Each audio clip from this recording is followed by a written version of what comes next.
This channel does not promote any violent, harmful, or illegal activities. All content provided by this channel is meant for an educational purpose only. Top quality और consistent performance के लिए सिर्फ silver pumps नाम याद रखना।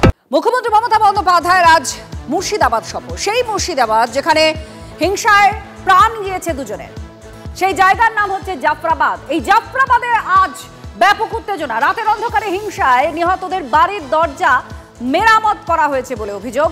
ভাঙা হয়েছে বাড়ির তালা, বন্ধ করে দেওয়া হয়েছে সেখানে লাগানো সিসিটিভির ক্যামেরা। রাতের অন্ধকারে কাদের তৎপরতা? তখন কি করছিল পাশেই থাকা পুলিশ? এই প্রশ্ন স্থানীয়দের। ঘটনাস্থলে মোতায়েন পুলিশকে ঘিরে বিক্ষোভ দেখাতে থাকেন স্থানীয় মানুষজন।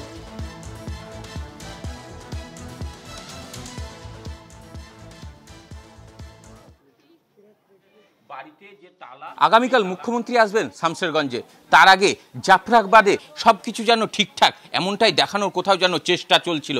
কারণ তার বাড়িতে রাতের অন্ধকারে মধ্যরাতে এসে তাদের যে মেন গেট সেখানে দুটি প্লাই লাগিয়ে দেওয়া হয়েছে এবং বাড়ির ভিতরে একটি তালা ভাঙা হয়েছে বলে অভিযোগ। এবং সেখানে অভিযোগ উঠছে মূলত পুলিশের বিরুদ্ধে এবং সেই নিয়ে সকাল থেকে দফায় দফায় উত্তেজনা তৈরি হলে পুলিশ দাবি করে তারা কিছু জানেন না। একটি বাড়ি পরে কিন্তু পুলিশ কর্মরত ছিল এবং পুলিশের বেশ কয়েকজন আধিকারিক বা যারা পুলিশ কর্মী রয়েছে তারা ডিউটিতে ছিলেন। তারপরেও এই ঘটনা ঘটলো। সব থেকে আরও হাস্যকর বিষয়, এই ঘটনা ঘটার পর এখানে কিন্তু ল্যাম্পপোস্টের মধ্যে একটি সিসিটিভি ক্যামেরা লাগানো রয়েছে, কিন্তু সেই সিসিটিভি ক্যামেরা বন্ধ ছিল বলে দাবি করা হয়েছে। স্থানীয়রা যেটা দাবি করছেন যে এই সিসিটিভি ক্যামেরা বন্ধ আছে এবং এখানে যে লাইট রয়েছে সেই লাইটও কিন্তু বন্ধ করে দেওয়া হয়েছিল। তারপরেই কিন্তু এই রকম ঘটনা ঘটানো হয়েছে বলে এলাকাবাসীদের দাবি। এবং সেখানে পুলিশের যে ক্যামেরা, সেই পুলিশের ক্যামেরা হঠাৎ করে কেন রাতে বন্ধ হলো? পুলিশের বিরুদ্ধে যে আস্থা প্রথম থেকে হারিয়েছিল সেখানে আরও কোথাও যেন তাদের বিরুদ্ধে আস্থা হারাচ্ছে, কারণ তারা নিরাপত্তা দিতে ব্যর্থ এবং তাদের কর্মরত থাকা অবস্থায় যে ঘটনা ঘটেছে তারপর তারা কিন্তু আরও আতঙ্ক বাড়ছে তাদের মধ্যে। তারা চাইছে যে যথাযোগ্যভাবে এই রকম এলাকায় কেন্দ্র বাহিনী থাকুক। কেন্দ্র বাহিনী একটু দূরে ছিল, সেই সুবাদে কিন্তু আরও এই কাজ করতে সুবিধা পেয়েছে বলে মনে করছে স্থানীয়রা। মুর্শিদাবাদ থেকে ক্যামেরায় সিদ্ধার্থর সাথে কৌশিক, টিভি 9 বাংলা।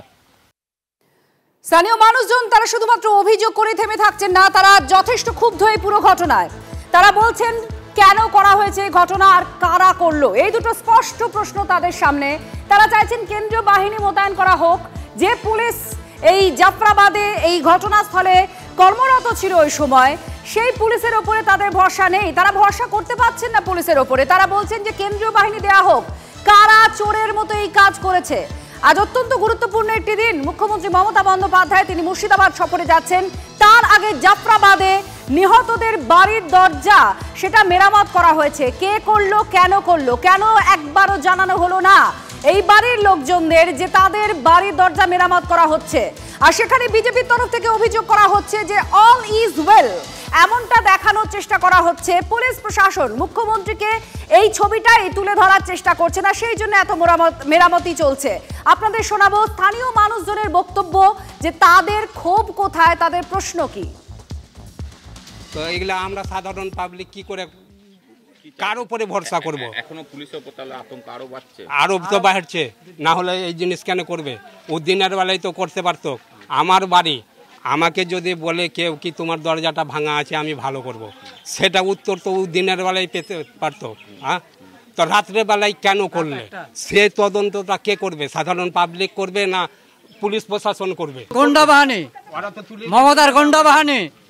আজকে ঘটনা আমাদের পিঠের চাম থাকতো না, এই কতক্ষণ আগে পিঠের চাম থাকতো না। ডান্ডা দেখছেন, ডান্ডালে ছুটে চলে আসছে ওই ধার থেকে না পুলিশ প্রশাসনের। আমরা কি করব? আমরা কেন্দ্রীয় বাহিনী চাই। রাত্রে রাত্রে কাজ করা উচিত। বাড়িতে দুটো মানুষ ছিল, তো ওই মানুষ দুটোকে তো জিজ্ঞেস করার প্রয়োজন ছিল, ওদেরকে তো নিয়ে এসে কাজ করা উচিত ছিল না। তো চোরের মতন কেন কাজটা করা হলো? বাড়ির লোক আছে এখনো বাড়ির লোক ছিল, তো বাড়ির লোকের তো রাতে রাত্রে বাড়ির লোকের জোগানো হয়েছে, রাত্রে কেন চোরের মতন কাজ করা হলো? বাড়ির লোককে রাতে নিয়ে আসা হয়েছে না, রিলি আসলে গেলে এরকম হয়ে লাগবে। এটা ভাঙা কপাট ছিল, এই কপাটে প্লাইবোর্ড লাগালো কেন? রাত্রে চুরি করে লাগালো কেন? আর ওই ঘরে চিটকি ভেঙে না, এই ঘরে তালা ভেঙে লাগানো হয়েছে। কে লাগিয়েছে? থানার লোক, পুলিশ। হ্যাঁ, রাত 12টার পর। কি চাইছেন? কেন করলো এই কাজ? বাইরে থেকে শিকলি তুলে দিয়েছে, দিয়ে এই দরজা গেট ভাঙা ছিল, গেট রাত্রেবেলা লাগিয়ে দিয়ে গেছে। ওইখানকার সব ওই যে হাইস্কুল গুলা নিয়ে এসে এখানে লাগিয়ে গেটটাকে ঠিক করেছে, কিন্তু ওরা গেট লাগা ছিল না, খোলা ছিল, ওইখানে ভাঙচুর ছিল। তো কেন করলো এটা? অফিসাররা বাড়িতে বাড়িতে কে ছিল না কি রে? বাড়িতে ছিল না, এই বাড়িতে কেউ, সব ওদিকে ছিল। সকাল উঠে দেখছি যে আমার ওইদিকে একটা আমার কাকিমার ঘর আছে, ভালো ঘরের দরজা ছিটকি খুলে লেছে এবং ফিরকি ঘরের ওই ফিরকিকে খুলে এই দরজাতে লাগাইছে পেলাইয়ে, শুধু ওরা পেলাই দিচ্ছে। তো রাত্রি একটা সময় কেন পেলাই লাগাবে? কারা করেছে? কি কারা করছে আমরা দেখলে তো হতো কি কাজ? ক্যামেরা অফ করে দিয়েছে রাতের বেলায়, রাতে ক্যামেরা অফ করে অফ ছিল, লাইট অফ করেছিল। এখানে হ্যালোজেন সামনে হ্যালোজেন আছে, হ্যাঁ হ্যালোজেন অফ করে দিয়েছে, যে এই কাজ করেছে। আপনার নাইটে যারা ডিউটি ছিল ওরাকে কথা বলুন, ওরা আছে এখানে, ওরাকে আমরা রেখেছি, আটকে রেখেছি, যেতে দিন ওরাকে, ওরাকে ডাকুন, ওরাকে কথা নিন ওদের কাছে। দরজাটা ওটা আমি পেয়েছি। হ্যাঁ, আপনাদের বাড়ির গেটও আটকে দিয়েছিল? হ্যাঁ, আটকা ছিল। বাইরে থেকে আটকা ছিল? বাইরে থেকে পুলিশ আটকে দিয়েছে। পুলিশ ছিল গিয়েছিলাম সেটা বলতে পারলাম না, কারণ পুলিশের দোষ দেবো কেন? পুলিশ ছিল গিয়েছিলাম সেটা বলতে পারলাম না। স্থানীয়দের একাংশ কিন্তু বলছেন যে পুলিশই এই কাজ করেছে। লাইট ছিল, সেটা বন্ধ করা হয়েছে, লাগানো সিসিটিভি সেটা বন্ধ করে দেওয়া হয়েছে। পুলিশ মাঝরাতে এসে এই কাজটা করেছে বলে তাদের অভিযোগ। যারা কর্তব্যরত ছিলেন সেই সময় জাফরাবাদে, কি বলছেন তারা? তাদের বিরুদ্ধে তো অভিযোগ, কি বলছেন শুনুন। এই সমস্ত বাড়িও তো তালা বাইরে থেকে দেওয়া ছিল বলছে, এই বাড়িটাও ছিল। আমি তবুও বলতে পারবো আপনি না। ডিউটি আমি করছিলেন? শুধু এখানে এলাম,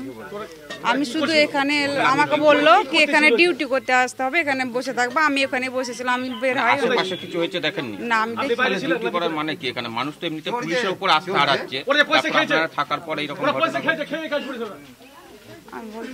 তালা দেওয়া ছিল না তো, বাড়ির গেটটা চেঞ্জ করেছে, বাইরে থেকে ছিটকে। আমরা দেখুন আমাদের এখানে ডিউটি ছিল, এই যে এই বাড়িটায়, বুঝলেন, আমরা এখানেই ছিলাম।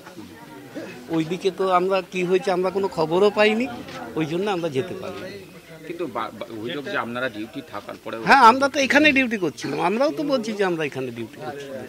মানে ওই দিকটা কি হয়েছে জানেন না? না, ওইদিকে কোনো আওয়াজ পাইনি। অন্যজন ডিউটিতে আছে, ওইদিকে পেট্রোলিং এ যারা আছে তারাই বলতে পারবে হয়তো। এবার রাজনীতিকদের প্রতিক্রিয়া আপনাদের শোনাবো। বিজেপি বলছে মুখ্যমন্ত্রী যাওয়ার আগে তাকে অল ইজ ওয়েল দেখানোর প্রচেষ্টা প্রশাসনের, আর সেখানে শাসক দলের তরফ থেকে বলা হচ্ছে বিজেপি এটাকে নিয়ে অযথা রাজনীতির জল ঘোলা করছে, উস্কানি দিচ্ছে। আপনাদের শোনাবো প্রথমে জগন্নাথ চট্টোপাধ্যায়ের বক্তব্য, তারপর তৃণমূল কংগ্রেসের ভরতপুরের বিধায়ক হুমায়ুন কবিরের বক্তব্য শুনুন। সদ্য বিধবা স্ত্রী এখানে আশ্রয় নিয়ে আছেন, সেই বাড়ি থেকে তাদেরকেও চুরি করে নিয়ে যেতে এসেছিল, কিন্তু মমতা বন্দ্যোপাধ্যায়কে ধুলিয়ানের বাটিতে, জাফরাবাদের মাটিতে দাঁড়িয়ে ফেস করতে হবে, বলতে হবে যে তিনি দুধেল গাইডের সরকারটা চালাবেন নাকি আবার তাদেরকে ডিঙি নৌকা নিয়ে এপার থেকে ওপারে মালদায় গিয়ে যেভাবে আশ্রয় নিতে হয়েছে সেভাবে নিজ ভূমে পরবাসী হতে হবে। মমতা বন্দ্যোপাধ্যায়কে এই উত্তরটা দিতে হবে। মুখ্যমন্ত্রী সাংবিধানিক সর্বোচ্চ পদে থাকেন, তিনাকে রাজ্যের সারা সমস্যার মধ্যে থাকতে হয়। একটা ঘটনা ঘটেছে, খুন হয়েছে, তার আইন মোতাবেক তাদের বিরুদ্ধে ব্যবস্থা নেবে। বিজেপি এই ঘটনাটাকে নিয়ে যেভাবে জিয়ে রাখছে বা সাম্প্রদায়িক সম্প্রীতি নষ্ট করার চেষ্টা চালিয়ে যাচ্ছে, বিজেপির এটাই হচ্ছে সব থেকে নোংরা রাজনীতি।